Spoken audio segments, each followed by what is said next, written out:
राज्यातल्या राजकारणातल्या अतिशय मोठ्या बातमीने आपण ब्रेकफास्ट न्यूजची सुरुवात करणार आहोत।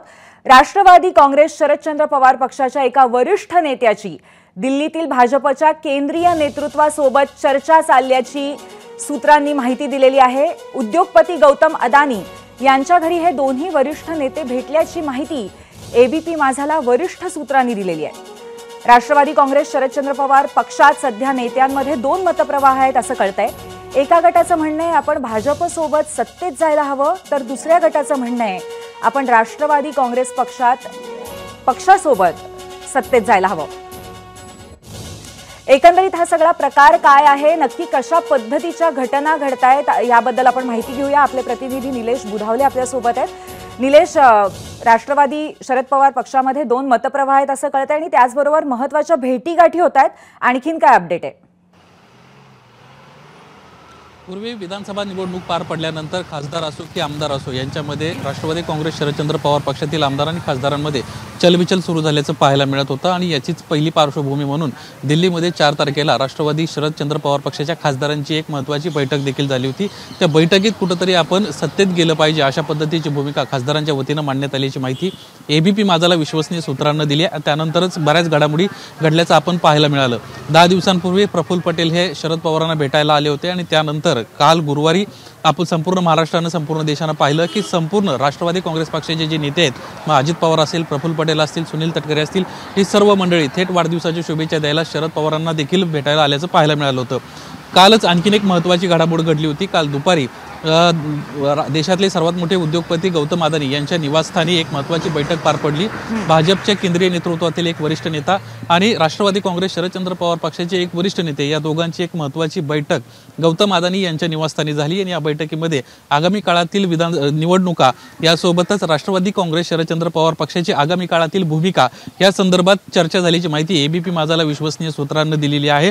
राष्ट्रवादी काँग्रेस शरदचंद्र पवार पक्षामध्ये 2 गट आहेत। एका गटाचं म्हणणं आहे की आपण भाजपसोबत सत्तेत गेलं पाहिजे तर आणि त्या ठिकाणी आपलं स्वतंत्र अस्तित्व आपण टिकवलं पाहिजे, तर दुसरीकडे एका गटाचं असं म्हणणं आहे की आपण अजितदादांसोबत सत्तेत सहभागी व्हायला हवं। त्यामुळे आता राष्ट्रवादी काँग्रेस शरदचंद्र पवार पक्ष काय भूमिका घेतो हे पाहणं महत्त्वाचं राहणार आहे। मात्र अमित शहा केंद्रीय नेतृत्वांसोबत जी भेट झालेली आहे भाजपच्या, त्या भेटीच्या निमित्तानं ही गोष्ट स्पष्ट होते की कुठंतरी भाजपसोबत आपण जाऊन स्वतंत्र आपलं अस्तित्व टिकवावं का या संदर्भात राष्ट्रवादी काँग्रेस शरदचंद्र पवार पक्षामध्ये खल सुरू आहे आणि कुठंतरी त्यालाच पसंती दिली जाते का अशी देखील एक शक्यता वर्तवण्यात येते। मात्र दुसरीकडे प्रफुल्ल पटेलांच्या माध्यमातून जी चर्चा सुरू आहे खासदारांना सोबत घेणं आणि त्यानंतर आगामी काळामध्ये भाजपसोबत राष्ट्रवादी काँग्रेस म्हणून सहभागी होणं याला कुठं पसंती मिळते का किंवा या संदर्भात आता काय होतं हे पाहणं महत्त्वाचं राहणार आहे। काल रात्री उशिरा सुनील तटकरे यांच्या दिल्लीतल्या निवासस्थानी मंत्रिमंडळ विस्तारासोबत चर्चा झाली। शिवाय आगामी काळात काय ह्या ज्या काही घटना घडू पाहत आहेत ह्या संदर्भात देखील चर्चा झाल्याची माहिती मिळते। काल रात्री उशिरा अजित पवार सुनील तटकरे यांच्या निवासस्थानी बैठक पार पडल्यानंतर मुंबईतल्या आपल्या देवगिरी निवासस्थानी पहाटे दाखल झालेले आहेत। सध्या अजित पवार देवगिरी निवासस्थानी आहेत। मात्र ज्या सध्या घडामोडी घडत आहेत ह्या घडामोडी अतिशय महत्त्वाच्या आहेत। राष्ट्रवादी काँग्रेस शरदचंद्र पवार पक्षासाठी प्रामुख्यानं या घडामोडी महत्त्वाच्या आहेत, कारण आमदारांमध्ये असणारी चलबिचल, खासदारांमध्ये असणारी चलबिचल आणि राष्ट्रवादी काँग्रेस शरदचंद्र पवार पक्ष आगामी काळात घेऊ पाहत असलेली भूमिका पाहता आगामी महानगरपालिका निवडणुकांमध्ये राष्ट्रवादी काँग्रेस शरदचंद्र पवार पक्षाची कदाचित वेगळी भूमिका असू शकते अशी देखील माहिती समोर येते। मुंबई महानगरपालिकेसोबतच पीसीएमसी असेल, पीएमसी असेल, यासोबतच एनएमसी असेल, अशा वेगवेगळ्या महानगरपालिकांच्या निवडणुका आहेत। त्याच्यामध्ये राष्ट्रवादी काँग्रेस शरदचंद्र पवार पक्ष जर काही वेगळी भूमिका घेत असेल तर त्याचीच ही नांदी म्हणावी लागेल। काल ही महत्त्वाची बैठक जी आहे ती दिल्लीत पार पडली आणि या भेटीनंतरच आगामी काळामध्ये अनेक वेगवेगळ्या घडामोडी ज्या आहेत त्या राष्ट्रवादी काँग्रेस शरदचंद्र पवार पक्षामध्ये आपल्याला पाहायला मिळतील। पूर्वी निलेश, काल शरद पवार यांच्या वाढदिवसानिमित्त अजित पवार आणि त्याचबरोबर महत्त्वाचे नेते राष्ट्रवादीतले म्हणजे सुनील तटकरे, छगन भुजबळ असू देत किंवा प्रफुल्ल पटेल असू देत, हे सर्वच जण भेटायला गेलेले होते आणि त्यानंतर ही नव्या भेटीची बातमी वरिष्ठ केंद्रीय नेतृत्वाबरोबर भाजपच्या एकंदरीतच नवीन समीकरणांची सूत्रांची नांदी आहे असं स्पष्ट होतंय। काय म्हणाल तुम्ही? नक्कीच पूर्वी ज्या पद्धतीनं कालची जी भेट होती आणि त्यापूर्वी जे मागच्या 10 ते 15 दिवसामध्ये पक्षांतर्गत ज्या काही घडामोडी घडत होत्या हे पाहता कुठंतरी आगामी काळामध्ये सत्तेत सहभागी होणं असेल, यासोबतच ते नेमकं राष्ट्रवादी काँग्रेस पक्ष की भाजप हे या संदर्भात देखील खल सुरू असल्याचं पाहायला मिळालं होतं आणि त्यातच राष्ट्रवादी काँग्रेस शरदचंद्र पवार पक्षाच्या वरिष्ठ नेत्यानं थेट भाजपच्या केंद्रीय नेतृत्वाशी भेट घेणं याचाच अर्थ आगामी काळात राष्ट्रवादी काँग्रेस शरदचंद्र पवार पक्ष वेगळी भूमिका पाहतोय, यासोबतच आपलं जे वेगळं अस्तित्व निर्माण झालेलं आहे ते देखील टिकवू पाहतोय। राज्यामध्ये विधानसभेसाठी त्यांच्याकडे जरी 10 आमदार असले तरी केंद्रात राष्ट्रवादी काँग्रेस पक्ष इतरांच्या तुलनेमध्ये प्रबळ आहे। तुम्हाला आम्ही सोबतच ठेवतो, आपण क्षणभर थांबा। आपल्यासोबत सध्या एबीपी माझाच्या कार्यकारी संपादक सरिता कौशिक आहेत, त्यांच्याशी आपण या विषयावरती चर्चा करूया आणि विश्लेषण करूया। सरिता, काल राष्ट्रवादी शरदचंद्र पवार पक्षाचे शरद पवार यांचा वाढदिवस आणि त्याच्यासाठी अजित पवारांनी त्यांची भेट घेतलेली आपण पाहिली आणि त्यानंतर हे जे वृत्त येतंय की आता एका राष्ट्रवादीच्या नेत्याने केंद्रीय नेतृत्वाची भेट घेतलेली आहे भाजपच्या, या सगळ्याचं आपण विश्लेषण कसं करायचं, समीकरणांची वेगळ्या इथे कुठेतरी आपल्याला संकेत मिळतायत। नक्कीच निलेशनी आता जे काही सांगितलं ते अगदी बरोबर आहे, कारण एकंदरीतच राष्ट्रवादी पक्ष शरदचंद्र पवार पक्ष हा वेगळा मार्ग किमान एक्सप्लोर करत असेल याची शक्यता नाकारता येत नाही। गेल्या 5 वर्षात जे काही महाराष्ट्रात घडलं ते आधी होऊ शकतं असं सुद्धा आपल्याला माहिती नव्हतं।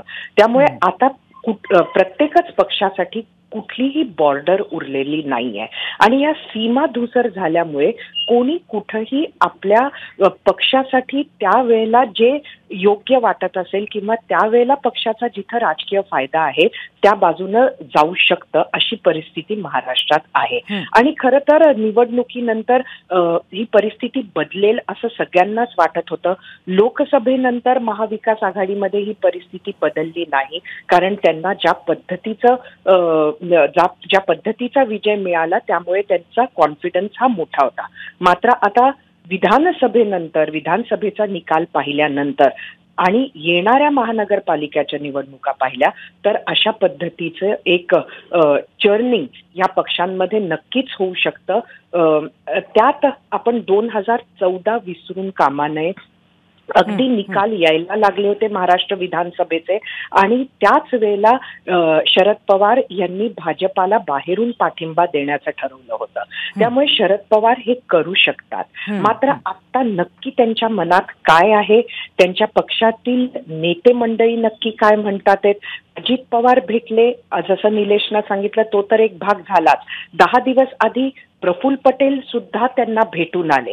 त्यामुळे एकंदरीत नक्कीच काहीतरी होतंय हे विचार करायला वावय आणि त्यातच आता निलेशनं दिलेली ही महत्वाची माहिती आलेली आहे। एकंदरीत महाराष्ट्राचं राजकारण लक्षात घेता काहीतरी पडद्यामागे सुरू आहे असं नक्कीच म्हणता येऊ शकतं।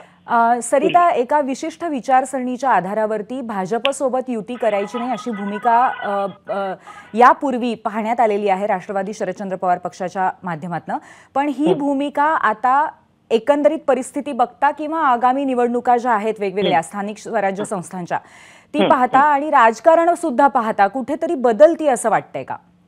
विचारधारा हे आता हास्यास्पद उरलेलं आहे राजकारणात पूर्वी, कारण आपण बघितलं आणि सगळ्याच बाजूंना ते ऍप्लिकेबल आहे। नुसतंच शरद पवार यांना असं म्हणता येणार नाही।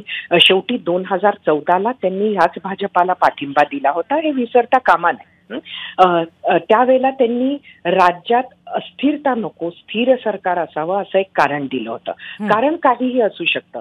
भाजप ज्यांनी चक्की पिसिंग असं म्हणत अजित पवारांना निशाण्यावर घेऊन स्वतः सत्तेत आले होते, त्या भाजपाबरोबर अजित पवार गेलेले आहेत आणि एक मोठा गट याच राष्ट्रवादीतून तिथे गेलेला आहे। पक्ष म्हणजे शेवटी नक्की काय असतो, तर पक्ष म्हणजे त्यात असलेले आमदार, खासदार आणि कार्यकर्ते, आणि ते जर अशा पद्धतीनं भाजपाबरोबर याआधीच गेले तर विचारधारा ही कुठंतरी आता महाराष्ट्राच्या राजकारणात नक्कीच कारण उरलेली नाहीये। आपण त्यावरचे बऱ्याच चर्चा ह्या आधी ऐकलेल्या आहे, कारणं ऐकलेली आहे, मग वेगवेगळ्या पद्धतीचे धर्म सांगितल्या गेले की असं का होतं। पण एकंदरीत जर बघितलं तर उद्धव ठाकरे सुद्धा काँग्रेस आणि शरद पवारांबरोबर गेले। त्यामुळे मला वाटत नाही पूर्वी की आज कुठलाही निर्णय घेताना महाराष्ट्राच्या कुठल्याही राजकीय पक्षासमोर किंवा नेत्यासमोर आज विचारधारा हा प्रश्न उरला असेल। खरंय सरिता, आणि त्याचबरोबर आता जर अशा पद्धतीने नवं समीकरण जुळतंय असं आपल्याला दिसलं तर अजित पवार यांचं भवितव्य राजकारणामध्ये महाराष्ट्राच्या कशा पद्धतीने असेल, त्यांची भूमिका आता जितकी प्रखर झालेली आहे तितकीच ती राहील का? अजित पवारांना नक्कीच ह्या खेपेला मोठं यश मिळालं विधानसभेमध्ये. त्यांच्या खरं तर अस्तित्वाचा प्रश्न होता आणि ह्या निवडणुकीनं त्यांचं अस्तित्व टिकवलं. येणाऱ्या काळामध्ये आता जर जे काही आपल्याला आता निलेशनी सांगितलं, आपण बघितलं की प्रफुल्ल पटेल हे 10 दिवस आधी भेटून आले. काल अजित पवार नक्की दिल्लीत का गेले ह्याचं उत्तरच मुळात काल ज्या पद्धतीने ते शरद पवारांच्या घरी गेले त्यातून मिळालं.